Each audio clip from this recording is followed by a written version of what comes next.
back. This is Dan the Roofing Man, and this is episode number 7 of the Creative Contractor Show. And I hope you guys have enjoyed the first 6 episodes. They're pretty much based on entrepreneurship, contracting, a little bit of history about me, and real estate and investing, lawsuits, just a bunch of stuff, right? And this episode today, it's going to be a little cliche. But the title of it is Faith, Family, and Fitness. Okay, and the reason I say it's cliche is basically everybody talks about it. Okay, but the reason everybody talks about it is because it's relevant.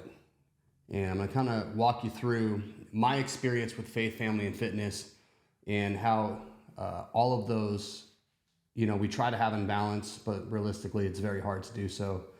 But how all of those have been very important to me, my failure and my success. So the first thing I'm going to talk about is faith, right? And I'm going to give you a little caveat because I grew up with no faith at all. Like, my parents told me they were Catholic, but we never went to church, okay? And I am a Christian. I don't personally care what religion people are. I don't care if they believe or don't believe. I've got friends of mine that are not believers in any faith. I have friends that are Muslim, that are Jewish, that are Mormon, Laestadian. There's different denominations of everything. At the end of the day, I don't personally care what your faith is, but I do believe that you should find something to believe in. And I think that it would be very beneficial to you in your life, especially when you go through failure, to have some type of guiding principle from a faith or religious standpoint that you can lean on, or that you can dive into and you can use as some type of guidance in your life, okay?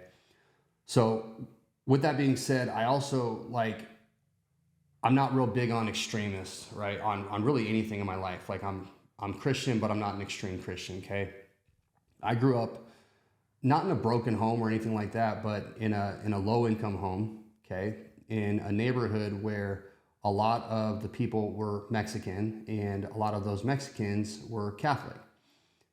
And then I had Mormon friends, I had Jewish friends, and I didn't know anything about any of it, okay?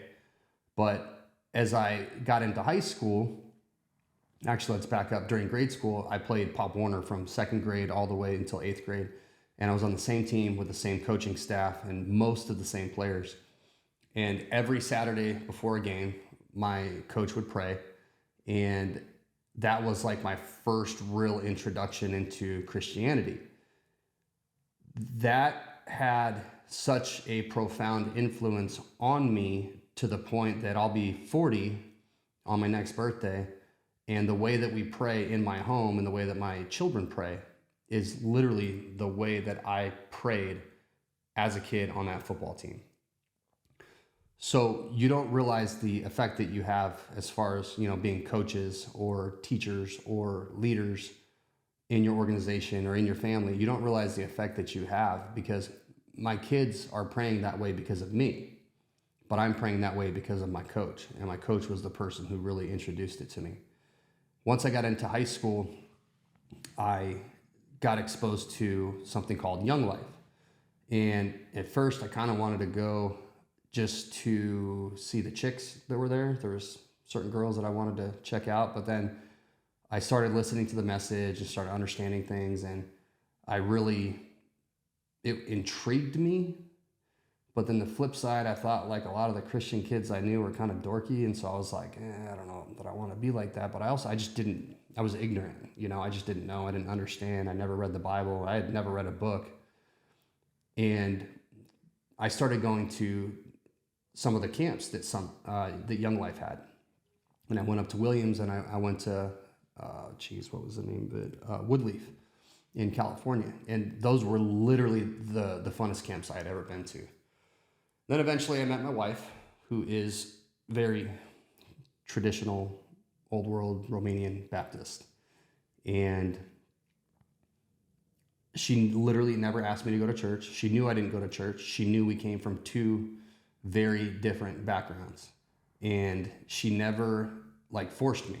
And then as we started dating and becoming more serious, then I started learning that these Romanians, there was Orthodox and Pentecostal and non-denominational and Baptist and all these different denominations of Christianity. And it just kind of blew my mind. And so we would talk a little bit about it. And then I eventually went to a church camp with her sister's husband, which is my brother-in-law, eventually became my brother-in-law. And I'm there, and again, growing up without a faith, growing up without being exposed to that, growing up not reading the Bible, growing up not being taught certain things, I just tried to be a good person. I don't care what your sexual orientation is. I don't care what your skin color is. I don't care what your religion is. I don't care about any of these things. Well, I end up in the bunkhouse with the guy that's putting this whole event on, lucky me. And we're sitting in a circle talking at night about your experience and this and that, whatever. And we got on the conversation of homosexuality, and I had gay friends. I still have gay friends. And we had a conversation where he basically said, well, if you don't believe this, then you're not a Christian. And I'm like, well, I'm not a Christian. And the fact that you're trying to take that away from me was a problem, right? That, to me, it was the way the message was delivered was not okay. So it turned me off. And I'm like, yeah, I'm not going back there. Because at the end of the day, God loves everybody, right? Christianity is founded in love. And what is the difference between, the sin of two homosexuals and the sin of me drinking too much? Okay, at the end of the day, God looks at them equally as a sin is a sin. Okay, so it's not up to me to judge them for the life that they live. And if these people are showing me love, who are you to tell me that I can't talk to them? Or it doesn't mean I support them, right? But they might not support me drinking.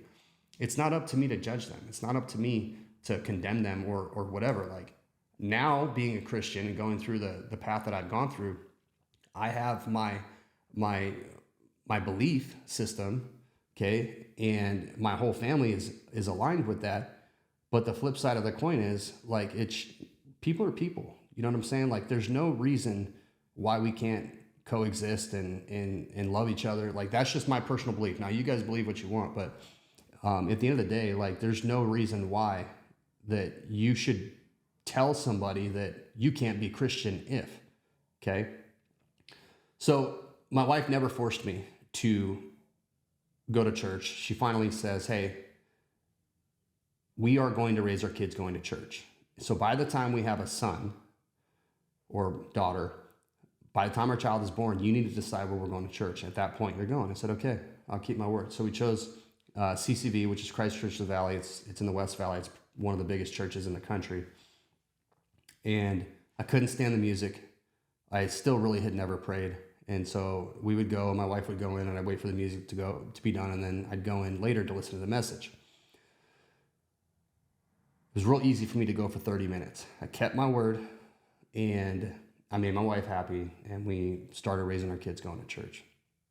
In 2009, there was some storms where, we ended up with a lot of work through the middle of 2010. But then eventually the work ran out, and I decided randomly to pray.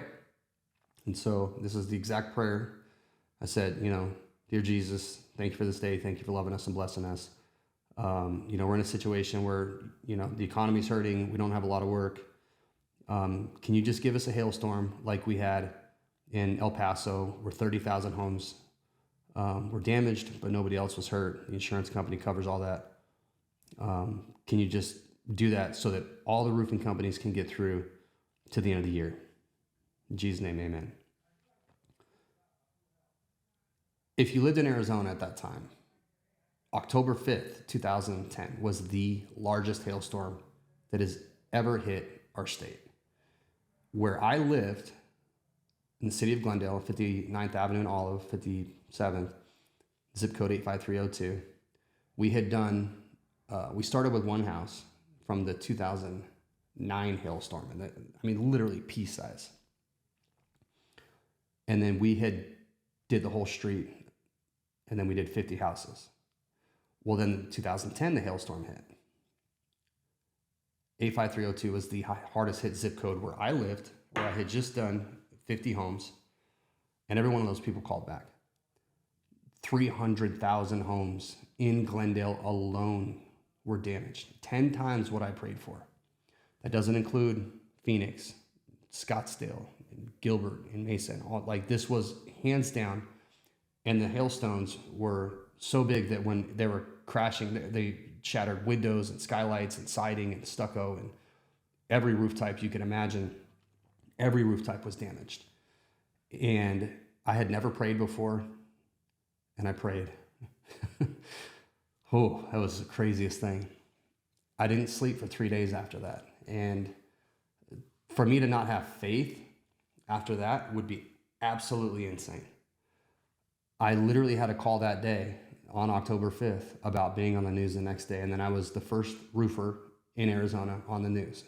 If you don't believe in God's plan after something like that, I don't know what to tell you. But now you could even go on YouTube. I'll probably post these videos. But I was the first roofer on the news, and I was on pretty much every news station from there. I was written up in a bunch of publications locally because I was really one of the only people that knew anything about hail damage and how to deal with insurance companies. Got to the point where we had a little lockbox in our office. It was like this big by this big, and I had stuffed so many checks in there that when we opened it, they shot 10 feet across the room because I had so much money come in. This is before like credit cards and online payment processing and all that stuff. I had over $1 million sitting in my office that I couldn't get to the bank. I had family members and friends that I grew up with calling saying, "Hey man, we grew up together. Hey, I'm your family. Why aren't you getting to my house?" We had so much work. And I promise you, God has a plan. Like, that is my belief. And I've lived it. I've seen it. But he also can humble you, okay? And he can humble you like that. I've seen that happen multiple times because immediately after the biggest financial blessing of my life, I went through the biggest hardship I've ever had. For a long time, people said that my wife married me for my money. And they have no idea that she literally drove me to school. I was broke. Like, it's not that I was broke. It's just I grew up without money. I was broke. And so she drove me to school. And she would let me use her car sometimes when I needed it or whatever. I always worked, but I never made enough money to buy a car until I got, 18, 19 years old. And once we, go through this major financial blessing, we drop off and we go through major, major hardship. When you have nothing else and you have, when you had all this money, everybody, everybody's there. Everybody's rooting for you, but a lot of people are grabbing at you and trying to use you, right? Or they want you to buy from them, or you think that, you're golfing with your friend, which is your supplier, the manufacturer, or whatever. And all of a sudden you turn around when you lose money and nobody's there. Nobody's like, it's just you and your wife. Well, our faith actually grew during those times and our marriage got better. And a lot of people, like I said, they talk trash about my wife, but she was there when I had nothing. She's there when I had everything, and she's there when I had nothing. And we got closer during that time. Our faith grew. And that's one of the things where I believe our relationship is so strong, is because it has nothing to do with money. Sure, my wife's got nice things and she spends a lot of money. Okay. But at the end of the day, she takes care of absolutely everything for me outside of my job. My wife does everything. I don't do laundry. She plans trips. She cleans the house. She literally does absolutely everything for me.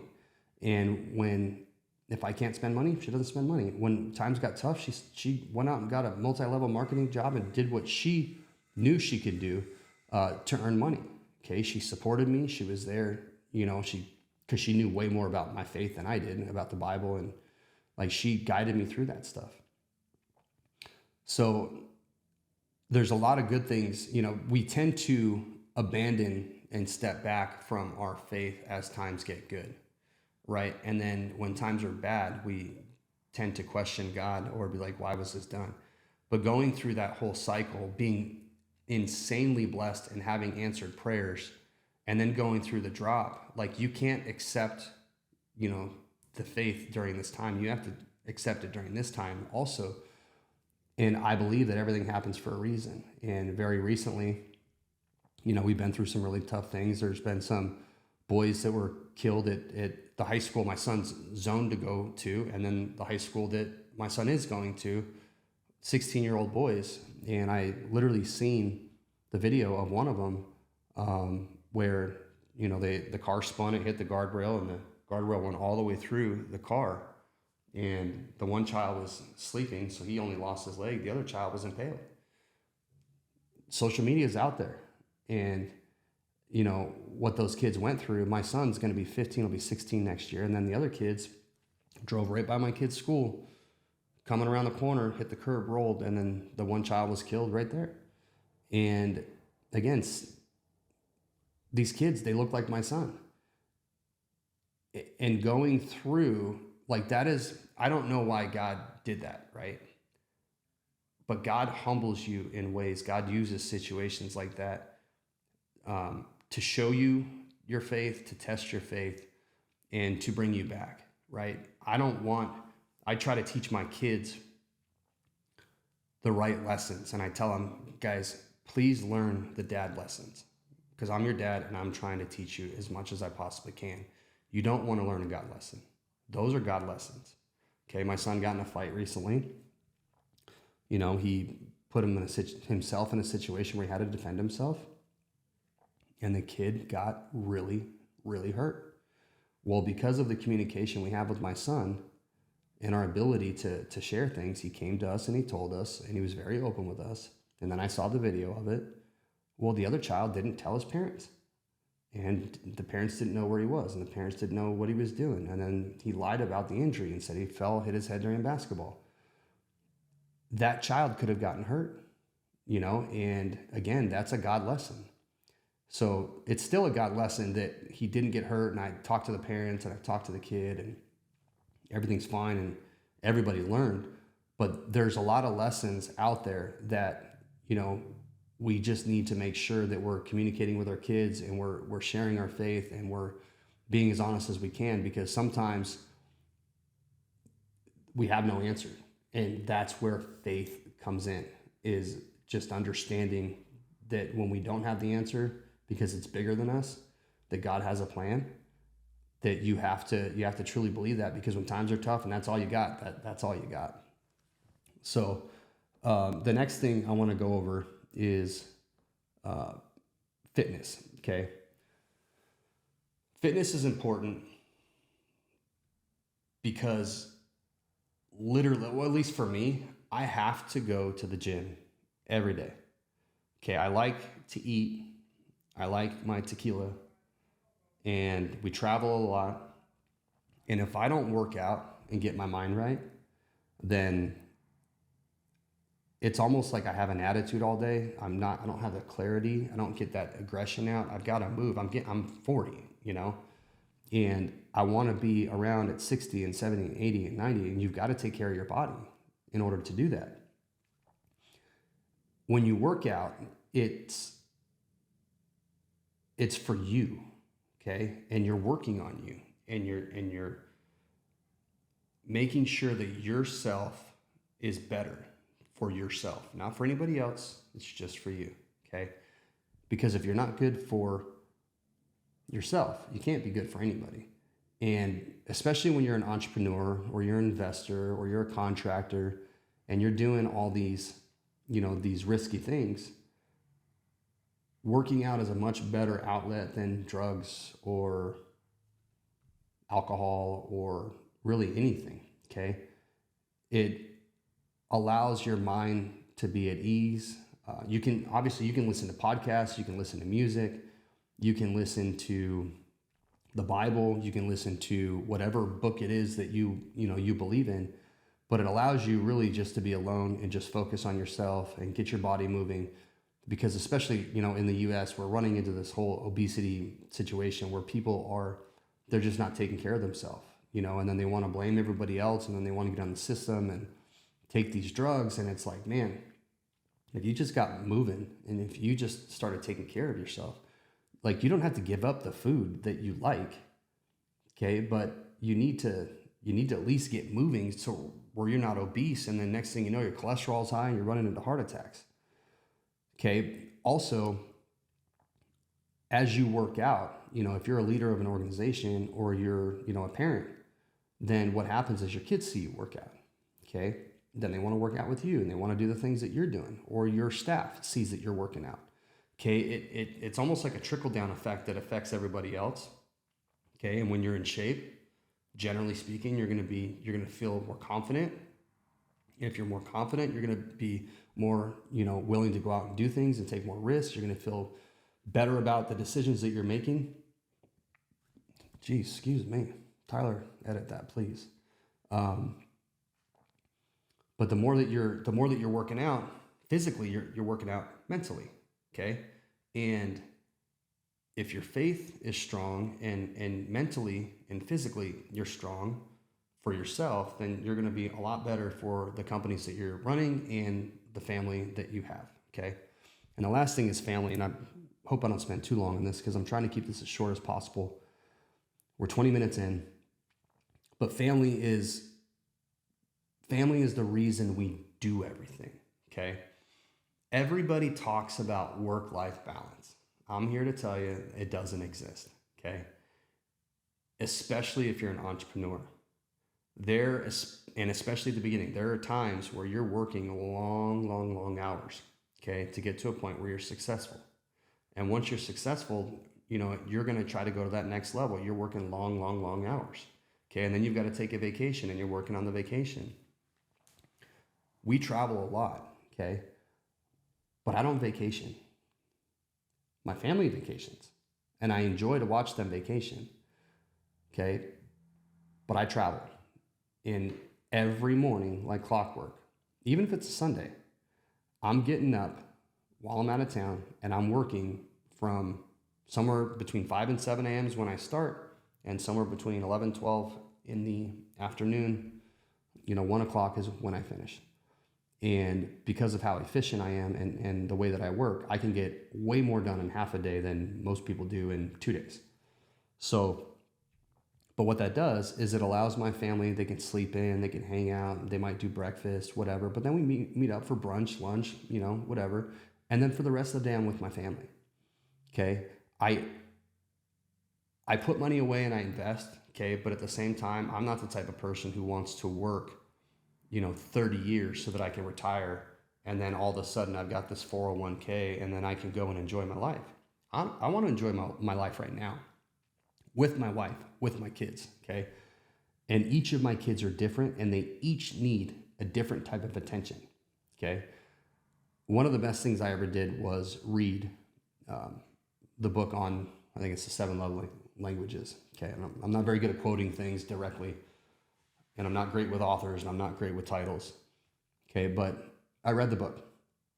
Then I couldn't figure out what my freaking love language was. So I read the book about how to identify what your love language was. And it turns out that mine is physical touch and words of affirmation. Okay. My wife is gifts. And everybody thinks that because my wife has nice things, that equates to me having to buy her nice gifts. That's not true. Literally, if I show up at Starbucks, my wife is happy. Okay. She's not really a big flower or rose person, but she loves her coffee. And that's what makes her happy. And what I found is the more that I put my wife and what she wants and what she needs, the more that I do for her, all of a sudden I'm getting all the things I want and I need. I'm not doing it for that, but because it actually makes me happy. But it's cyclical, right? She wants to serve me. So I'm serving my wife. She wants to serve me. Like, it's just a really good situation for both of us. Well, with my kids,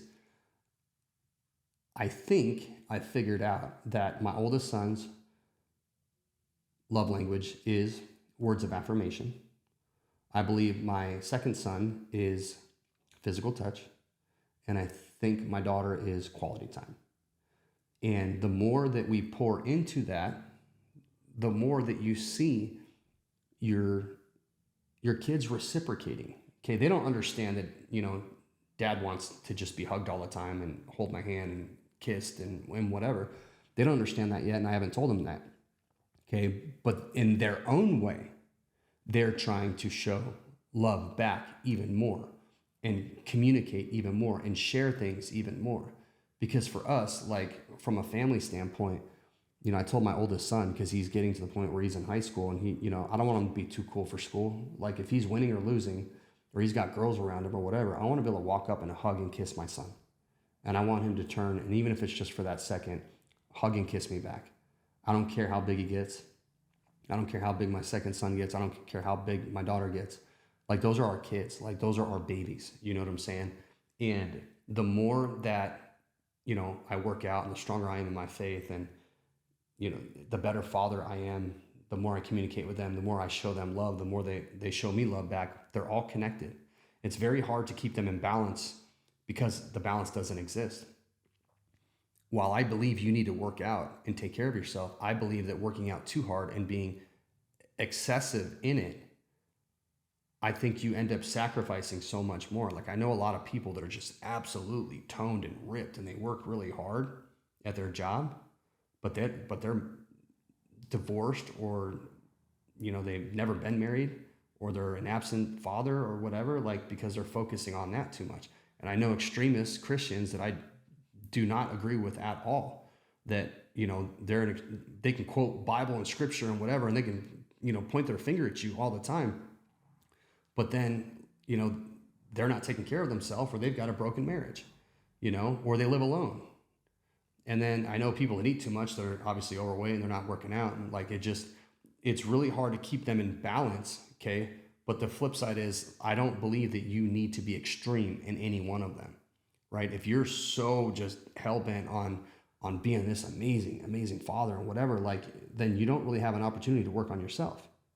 Okay, you don't have an opportunity to go to the gym or to do better at work. Like, you've got to allow your kids to fail. You've got to be there to pick them up. You've got to be able to communicate with them. You've got to be able to share experiences. Like, we love to travel, and there's times where my son will order a $100 steak, and I cringe sometimes, but then he eats it. And I'm like, man, it's a $100 steak. Like, only adults should have that. Well, why? Why can't my kid enjoy that? He's not wasting it. Okay, he's enjoying it. I worked very hard. I want to share that. Why can't he do that? Okay, why can't my wife have, a Rolex or Cartier bracelet or a Chanel bag or whatever? Like, she gets judged a lot for the things that she has, but it's nobody's freaking business. Okay, that's what makes her happy, and I want to make her happy. I like tequila. I got a tequila collection at my house. I like to travel. I like to eat. Okay, because I like to see everybody else happy. Everybody else likes to see me happy. Okay, and sometimes my wife doesn't want to travel with me, so she says go. So at the end of the day, like, what we do, everything that I do is for my family. Okay, and I need to make sure, because of the amount of work that I do, and even this podcast, it's really stressful for me because it's not that easy. I, like, as much as I talk, right? I'm a loud person. I talk a lot. I've got a lot of things to say. I'm sitting in a room alone, like talking to a camera, and I've got to come up with all of the material, right? And I've got to write it all out, and I've got to doc it all out, and I've got to send it to somebody. But to talk for 30, 40 minutes alone into a camera, it's hard. Okay, but from a mindset standpoint, I know this is what I need to do. Like, literally the first 2 episodes, I've got quite several views or listens on Apple Podcasts, but the next 3 or 4, nope, not one. Okay. So when you're recording the podcast and you're not seeing the results of that, it can be frustrating. Okay. But because I go to the gym every day, whether I want to or not, okay, I do this, whether I want to or not. I know it's what I'm supposed to be doing. I know I will see the fruits of my labor down the line. Okay. It's hard to discipline my kids, but it's what I have to do. I know I'll see the fruits of my labor down the line, So, I mean, that's pretty much it. Like, it's, like I said, it's real cliche, faith, family, fitness. It's really hard to get them into balance because it's not going to happen. I don't know that you can have them in balance. And I also don't believe you need to be in the extremes. I think you need to take care of yourself. If you want to diet, okay? Eat healthy, eat better, right? But I love food. I love Italian, Mexican, ramen. I'm on a ramen kick for some reason, okay? But I work my butt off at the gym, and Sometimes I travel and then I don't work out, and then I got to work out harder when I get back, and it takes me a little longer. And then same thing with going to church. The one thing I've learned with church and faith and praying with my kids when we go to bed, even though I don't want to get out of bed and do it, is it allows them to go to bed with a clear conscience. And everybody can pray, and if we're struggling with stuff, then you can pray at night, and you can pray to whoever it is that you pray to. But it allows you to just get it off your chest, okay? And you can do it out loud, or you can do it with people, or you can, do it in private. But it allows you to just release, okay? And then going to church every week, then we talk about it after the service with our oldest son who comes with us now. And then he's learning lessons that we've tried to teach him from a different person. And sometimes it sticks better that way. But at the end of the day, you need to constantly be working on your faith, constantly be working on your fitness, constantly be working on your family.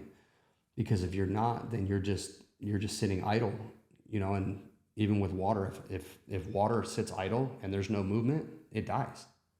Okay. And you don't want to be that person. Okay. You want to constantly be trying to be better for yourself and for everybody else around you. So anyways, that's episode 7, faith, family, fitness. I hope you guys come back for episode 8. And very shortly, we actually just wrapped up all the units. We passed our inspection. We've moved our podcast studio to the other side of the property. We're getting ready to rock and roll on construction on that. And then once I'm actually done and I have a studio, I've already got the microphones and the lights and everything, I'll actually start having guests on. And they're going to be some legit guests. I think you guys are going to really enjoy them.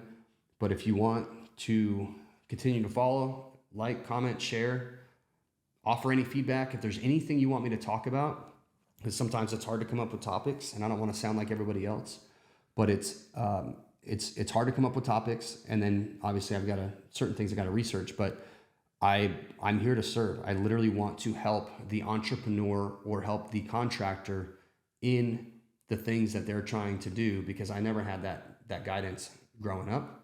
I have a college degree.